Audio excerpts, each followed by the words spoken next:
Gloria a Dios, que el Señor les bendiga.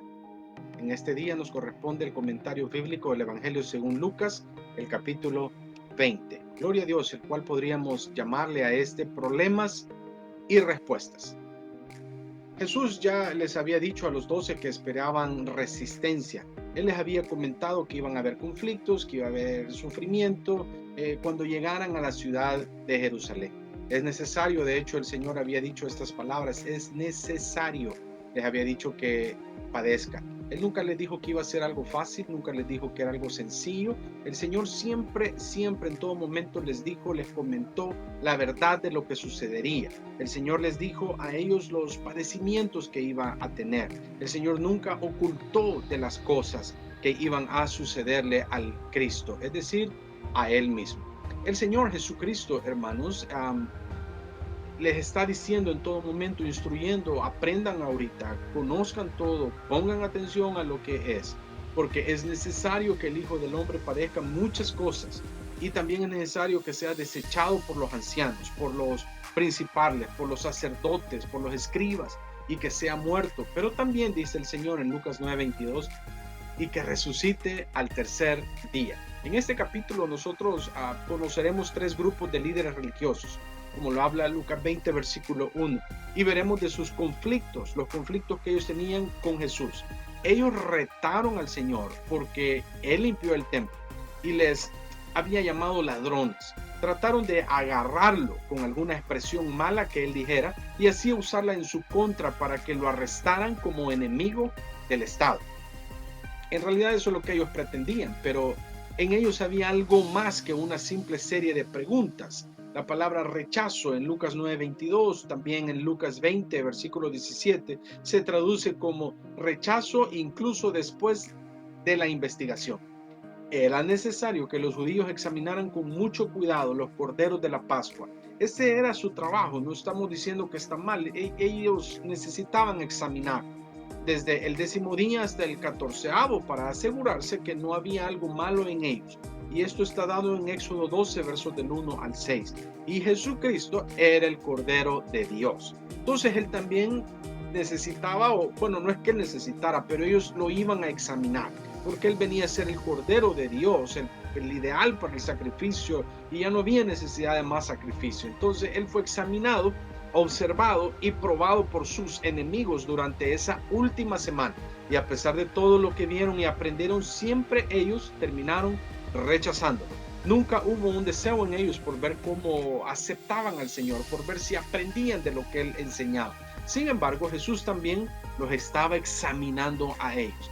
Cada vez que ellos le preguntaban, Él contestaba con otra pregunta, para así demostrar que la ignorancia de ellos, del odio de ellos y de la incredulidad que ellos tenían en sus corazones. Versículos del 1 al 19, la primera pregunta que ellos hacen es sobre Juan el Bautista. La purificación del templo fue un evento espectacular que captó la atención de todas las personas y de los religiosos establecidos en esos días. Los grupos religiosos como los fariseos, los saduceos, los escribas que les ayudaban a ellos, pues valga la redundancia, a escribir lo que decían, a la interpretación que ellos hacían y otros grupos religiosos que había. El hecho de que el Señor haya hecho el templo de su lugar de operaciones hizo que los miembros del Sanedrín se indignaran aún más, motivo por el cual ellos decidieron interrogarlo. Y ellos dicen así, ¿qué autoridad tienes para hacer estas cosas?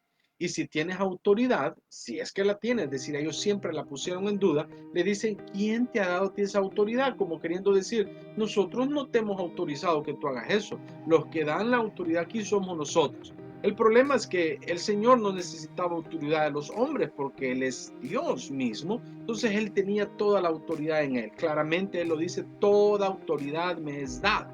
Mateo capítulo 28, usted lo va a ver en versículo 18 en adelante. La autoridad es algo importante para el éxito en la sociedad, política también, en el aspecto de la iglesia también, en cualquier organización, sea religiosa, sin esta, es decir, sin la autoridad genera confusión. Y nosotros como pastores, en este caso como evangelistas, como maestros, necesitamos siempre, hermanos, estar bajo autoridad. En el momento que tenemos autoridad y que tenemos un pastor que está arriba de nosotros, que tenemos una junta directiva arriba de nosotros, significa que hemos aceptado estar en obediencia, en sumisión, tenemos autoridad encima nuestro, por lo tanto nosotros también somos dignos de confiarnos autoridad y ejercemos autoridad sobre otras personas. Fíjese, el sumo sacerdote reclamó su autoridad desde los días de Moisés, porque la tribu de Leví estaba apartada para el trabajo de servir en el santuario. Los escribas en ese momento reclamaron su autoridad desde los rabinos, los cuales interpretaban las interpretaciones que ellos daban, valga la redundancia. Los ancianos de Jerusalén, Israel, en ese momento, eran los líderes de las familias, escogidos usualmente por la sabiduría de ellos, es decir, por los años, por la experiencia, por eso le llamamos ancianos. Todos estos hombres estaban seguros de su autoridad y no estaban temerosos de confrontar a Jesús. Ellos se sentían con autoridad, entonces ellos podían venir a confrontar al Señor Jesucristo. Lo que sucede es de que ellos nunca se percataron que Él era ese Dios. Ellos pretendían llevar al Señor en un dilema del cual no podía Él salir, según ellos. Así es que no importara lo que él contestara, siempre él estaría en problemas, según ellos. Si decía que no tenía autoridad, entonces estaba en problema con los judíos por haber invadido el templo y por haber actuado como un profeta. Y si decía que Dios le había dado la autoridad, entonces estaba en problemas con los romanos, porque estos estaban a la expectativa del Mesías para matarlo. Ellos decían, un día los israelitas, este pueblo, va a venir el Mesías, entonces nosotros tenemos que estar listos para enfrentarlo y matarlo, porque si no él va a establecer un nuevo reino. Los romanos no querían que eso pasara. Más cuando estaba la Pascua cerca, siempre los romanos tenían eso en consideración. Fíjese, note cómo la sabiduría del Señor hizo que los interrogados y confrontados fueran ellos y no él. A la pregunta de ellos, él les hizo otra pregunta. Luego les dio una parábola, versículos 9 al 16, y finalmente citó una profecía, versículos 17 y 18. Fíjese, hermanos, lo que el Señor está haciendo en todas estas ocasiones. El Señor reveló los pecados del pueblo de Israel en estas tres oportunidades de la forma en que Él contesta. Versículos de 3 al 8, el recién rechazo de ellos. Jesús lo llevó un poco atrás a Juan el Bautista por dos razones. Primeramente, Juan había presentado el Mesías al pueblo de Dios, como lo dice Juan, el capítulo 1, el 15 al 34. Así es que el rechazo a Juan era un rechazo directo al Mesías, a Jesús mismo. Segundo, es un principio espiritual que si rechazamos una verdad, entonces Dios no puede mostrar una nueva verdad. ¿Por qué contestar a la pregunta de ellos cuando ellos mismos habían rechazado el mensaje de Juan el Bautista? Ahora nosotros vemos cómo los líderes religiosos se encontraban en problemas. No importando la respuesta que dieran, ellos estaban en problemas, por lo cual decidieron no contestar. Incluso si el Señor les daba una respuesta que seguramente sería sabia, es obvio, Él es omnisciente, Él todo lo sabe, es sabio, sus corazones no estaban preparados para recibirla. Si ellos ya habían desobedecido el mensaje de Juan, como usted lo puede leer en Lucas 7, versos 24 al 30, ellos también entonces ahora fácilmente iban a desobedecer el mensaje de Jesús. Versículos 9 al 16 vemos la presente rebelión que ellos tienen. Estos hombres sabían las escrituras y sabían que Jesús estaba hablando de la viña de Israel, como lo habla el Salmo 80, verso 8 y también Isaías 5, versículos del 1 al 7. Dios había bendecido a Israel y les había dado una tierra donde fluye leche y miel. Todo lo que el Señor Dios Todopoderoso les pedía es que fueran ellos fieles a Él, que obedecieran sus estatutos y les diera. Entonces el Señor en ese momento les daba la cosecha espiritual que ellos requerían. En lugar de ser agradecidos por las bendiciones y por todo lo que Dios les había dado a ellos, les había robado al Señor. Ellos habían rechazado a cada uno de los mensajeros que el Señor había mandado. Puede ver eso en Nehemías 9:26, en Jeremías 27, versos 25 al 26. Dios había sido paciente con ellos y había enviado uno tras otro, mensajero tras mensajero, y ellos habían rechazado obedecer. Hoy en día surgen muchas oportunidades los mismos. El Señor te manda a ti, hermano, un mensajero tras otro, que te hable de Él, que te mencione el arrepentimiento, que dejes el mal camino, que vengas al camino del Señor, que te bautices, porque este es lo que se ocupa en esta dispensación hoy en día. El Señor permite el bautismo en agua con la invocación de su nombre, recibir el Espíritu Santo con la evidencia de hablar en otras lenguas, de seguir una vida en santidad, de perseverar hasta el fin. Y cuando haces eso, rechazas y dices, no me interesa, quizás otro día. Los judíos hacían lo mismo en ese momento. Fíjese, versículos 17 al 18, precisamente por ese rechazo, ahora vemos la futura ruina de ellos. Jesús fijó una mirada en ellos y citó el Salmo 118, 22. Los principales sabían que le trataba de un salmo mesiánico y lo oyeron gritar por la multitud cuando Jesús entró en la ciudad. Usted puede comparar Lucas 19:38 con el Salmo 118:26. Al aplicar este versículo a él mismo, Jesús claramente afirmaba ser el Mesías. Los edificadores, por supuesto, eran los líderes religiosos judíos. Pero Jesús siempre se refirió, hermanos, como lo habla Daniel 2, versos 34 y 35, donde el Mesías se presenta como una piedra que golpea, que aplasta todo lo que se interpone en su camino. Él estaba advirtiendo al Sanedrín que solo se destruirían a ellos mismos si ellos lo condenaban.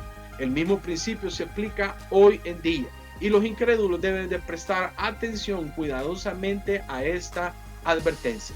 Cuando el líder rechazó a Juan el Bautista, ellos pecaron contra Dios, que lo había mandado. Cuando crucificaron a Jesús, ellos pecaron contra Dios mismo.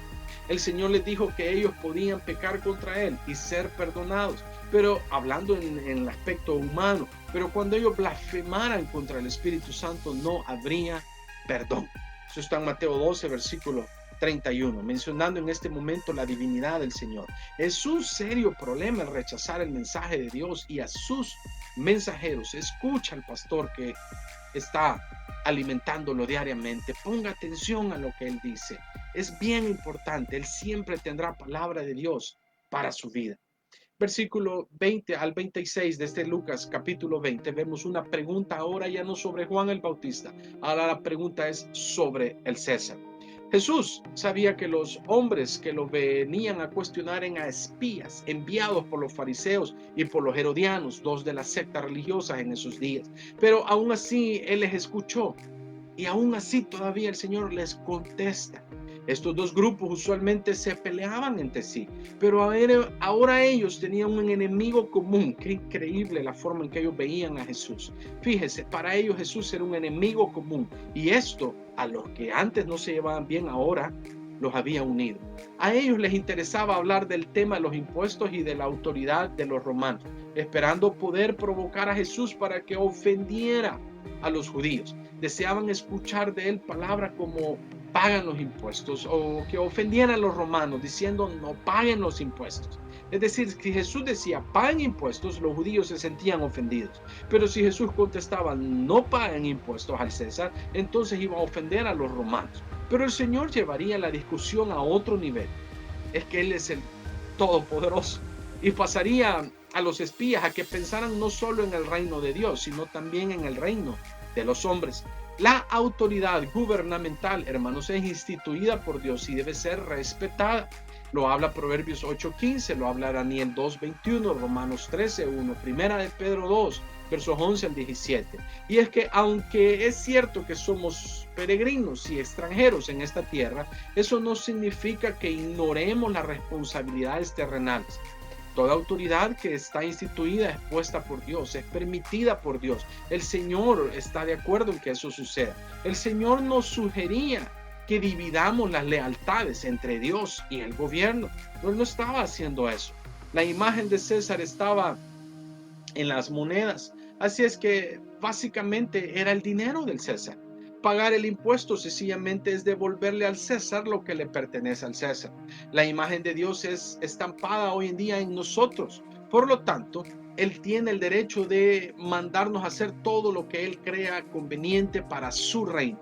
Con eso, Dios será glorificado y el que no está a salvo será atraído al Evangelio y querrá convertirse al cristianismo. Ahora, esto es bien clave hoy en día, hermanos. No crea que porque usted es cristiano, ha creído en Jesús, entonces usted dice, pues yo no obedezco a nadie. No, necesitamos siempre la obediencia y la sumisión. La tercera pregunta, hermanos, es una pregunta sobre Moisés. Versículos 27 al 40 de Lucas 20. Usted va a ver ahora cómo vienen los saduceos con una pregunta hipotética basada en la ley judía sobre el matrimonio, sobre el levirato.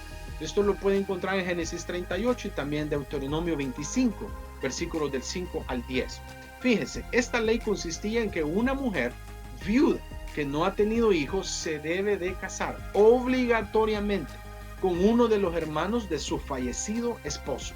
No era cuestión que la mujer escogiera, era una obligación que tenía que hacer eso. Los saduceos aceptaban solo los 5 libros de Moisés y no creían ni en ángeles, ni en espíritus o la resurrección de los muertos. Ellos dijeron que Moisés no escribió esas doctrinas. Este grupo se opuso a que los apóstoles predicaran de la resurrección, como lo puede leer en Hechos 4, versículos del 1 al 2. Ellos siguieron con esa tendencia y es por eso que querían matar a Lázaro, quien fue resucitado de los muertos. Jesús les dijo que estaban equivocados. Resurrección no es reconstrucción. Fíjese bien, no es reencarnación. El Señor Jesús fue más allá de la lógica y les refirió la parábola de Dios, particularmente lo que les sucedió a Moisés en Éxodo 3. Ahí Dios se identifica a él mismo con Abraham, con Isaac y con Jacob, y le afirma que estos 3 patriarcas estaban bien vivos. Pero si ellos estaban vivos, estaban fuera de sus cuerpos, porque dichos cuerpos ya habían muerto, como lo habla Santiago 2:26. De hecho, Moisés sí afirmó la existencia de ángeles. Usted puede ver, recuerde, Moisés escribió el libro del Génesis, capítulo 19, versos 1, verso 15, Génesis 28, versos 12 y también Génesis 32, verso 1. Jesús afirmó lo que los saduceos negaban: la existencia de ángeles, la realidad de la vida después de la muerte y la esperanza de una futura resurrección. Y lo hizo desde un pasaje de Moisés, aunque para el Señor era fácil referirse a otros pasajes. Él todo lo sabe y lo que Moisés escribió, lo escribió inspirado por medio del Espíritu Santo de Dios mismo. Job 14, versos 14, Job 19, versos 25 al 27, Salmo 16, versos 9 al 10, Isaías 26, verso 19, Ezequiel 37, Daniel 12, versículo 2. Bien importante que usted vea y analice esas escrituras. La cuarta pregunta, hermanos, una pregunta acerca de David. Versículos 41 al 44. Mientras los fariseos aún se encontraban reunidos, Jesús les lanzó la pregunta: ¿qué piensan ustedes del Cristo? ¿Hijo de quién es? También puede leer eso en Mateo 22, versos 41 al 42. Esta pregunta es clave para cualquier generación y cada individuo, porque nuestra salvación y eterno destino dependen sobre lo que pensemos acerca del Cristo. Por supuesto, ellos sabían la respuesta tradicional: hijo de David, el Cristo. Ellos basaron esto en el segundo libro de Samuel 7, versos del 13 al 14, también en Isaías 11:1 y en Jeremías 23:5, y su respuesta era obvia. ¿Qué piensan ustedes del Cristo? Ellos dijeron: hijo de David. Dios había ordenado que el Mesías vendría de la familia de David y nacería en la ciudad de David, Belén. Miqueas capítulo 5, verso 2, recuerda eso. El hecho de que Jesús fuera asociado con Nazaret y no con Belén significaba que las personas no se habían interesado en investigar por el nacimiento de él. Luego Jesús le refirió el Salmo 110, el cual es mencionado muchas veces en el Nuevo Testamento que cualquier otro. Los líderes religiosos judíos identificaban dicho salmo como un salmo mesiánico y decían que David hablaba acerca del Mesías. Pregunta acá, pero si el Mesías era el Señor de David, entonces, ¿cómo es que puede ser el hijo de David? En verdad, era un enigma para los líderes religiosos que no sabían cómo resolver. La única explicación es que el Mesías era Dios y hombre a la vez. Como Dios es el Señor de David y como hombre es el hijo de David. En la entrada triunfal las multitudes clamaban diciendo que Jesús era el hijo de David y el Señor no se los rechazó. Mateo 21 verso 9 y Marcos 11 verso 10. Al aplicar el Salmo 110 verso 1 a él mismo, Jesús afirmaba ser el Mesías prometido. Entonces, ¿por qué es que los fariseos no creían en él? Porque sus mentes estaban hechas de acuerdo a sus duros corazones y estaban ciegos, según Juan 12 versos 37 al 50. Ellos no tuvieron el coraje de confesar la verdad y persiguieron a todos aquellos que creían en el Señor Jesucristo. A causa de su hipocresía y de su honestidad, los escribas y fariseos era peligroso tenerlos cerca. Así es que Jesús advirtió a las personas acerca de ellos. Lucas capítulo 20, versos 45-47 y Mateo 23. El hombre ve lo de afuera, pero Dios ve el corazón. Como lo dice en primer libro de Samuel, capítulo 16, verso 7 y en Hebreos 4:12. Estos religiosos no querían ni perseguían santidad personal. Ellos deseaban reconocimiento público. Se vestían con prendas espirituales, esperando saludos y títulos especiales y buscaban los primeros asientos en los lugares públicos. Hay una doble tragedia en este momento. Algo no está muy bien. Y vea usted las dos cosas que suceden. Número uno es la hipocresía deliberada, la cual era solo una máscara que les permitía engañar a las personas. De todas las estafas, la estafa religiosa es la peor. Los líderes religiosos habían convertido a la casa de Dios en cueva de ladrones y el templo lo habían convertido en un lugar de actuación. Las personas pensaban que los líderes eran hombres de Dios, santificados, pero en realidad eran personas que contaminaban y destruían almas. Lea Mateo 23, versos del 13 al 36. Y la segunda tragedia en esto era que ellos rechazaron a su propio Mesías y votaron para que fuera crucificado. Ellos llevaron ruinas a la nación, confesaron sus pecados y no aceptaron a Jesucristo. Tenga en mente que estos hombres eran expertos en la Biblia y aún así no aplicaban todas esas verdades a sus propias vidas. Su religiosidad era algo de extrema apariencia y no de transformación interna. A este punto, de acuerdo a Mateo, capítulo 23, versos 37 al 59, Jesús una vez más dio una lamentación sobre la ciega incredulidad de la nación y de la falta de disposición en confiar en Él. Él ya les había dado muchas oportunidades, pero ellos las habían desaprovechado todas. Ahora ya era muy tarde. Quiero decirle un parafraseo del capítulo 23, verso 37 de Mateo.